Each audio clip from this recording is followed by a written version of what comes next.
Good evening. I'm Micheal Parker and welcome back to Dissectus, where we dissect and examine the paranormal truth behind the classic anthology series, One Step Beyond. Tonight we take a look at episode 2 entitled Night of April 14. If that date seems vaguely or even eerily familiar to you, it's because it marks the anniversary of the most famous maritime disaster ever, the sinking of the great ocean liner Titanic. At 11:40 p.m., April 14, 1912, the British passenger liner struck an iceberg on its maiden voyage, and it would sink 2 hours and 40 minutes later. Over 1,500 people would lose their lives in the icy waters of the North Atlantic Ocean. In our episode, we meet yet another newlywed couple embarking on what should be the honeymoon of their dreams, until the unsinkable becomes the unthinkable.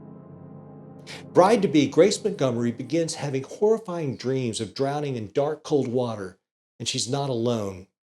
Her mother tries to console her and reminds her of her upcoming nuptials to a dashing, wonderful young man, Eric Farley. But the dreams persist. The situation is made even worse when Eric announces that they will be traveling to New York on the unsinkable Titanic for their honeymoon. They even have the room next to the great hotelier, John Jacob Astor. It will be the trip of a lifetime. What could possibly go wrong? If you haven't guessed by now, the paranormal theme of this episode is precognition, the psychic ability to envision a future event or circumstances which are usually dire. This precognitive vision often occurs in a dream and acts as a warning. Whether we heed that warning is up to us. Science takes a dim view of psychic phenomena and extrasensory perception, but there are cases of people having profound feelings of dread, visions of disaster before major catastrophes.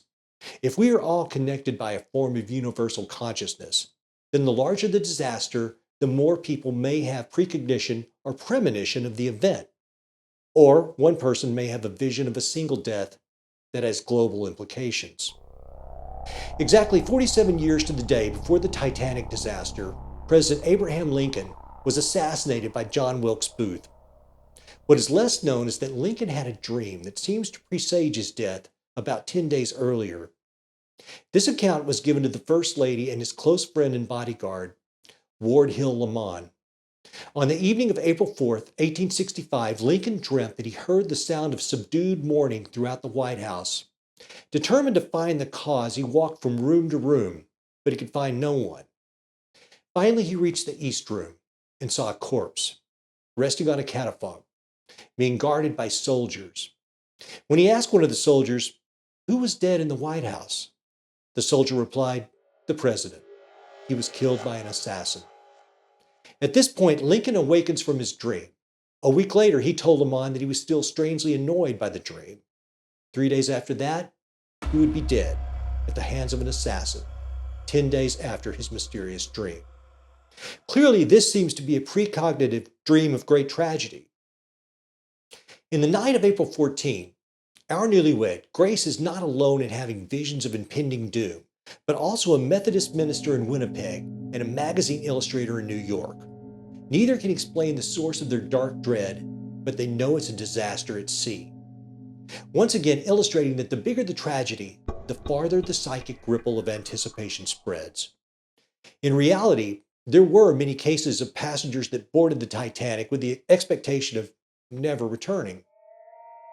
An article appearing in the April 17 edition of the Washington Herald reported that Major Archibald Butt, military aide to President William Taft, had told friends that, quote, something terrible was going to happen, and that he had never had such a feeling before.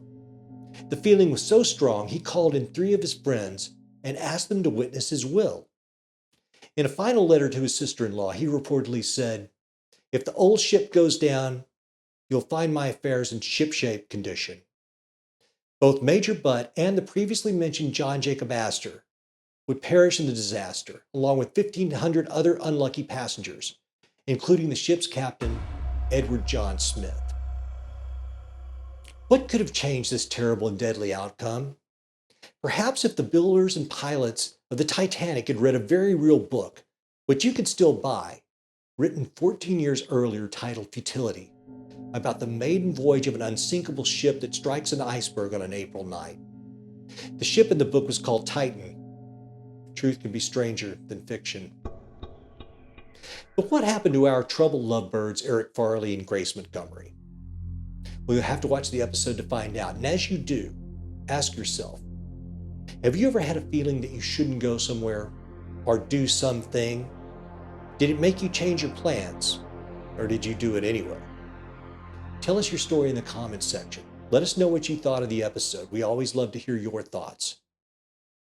In our next Dissectus, we'll take a look at an episode called Epilogue, a story of a collapsed mind, an apparition, and a personal redemption.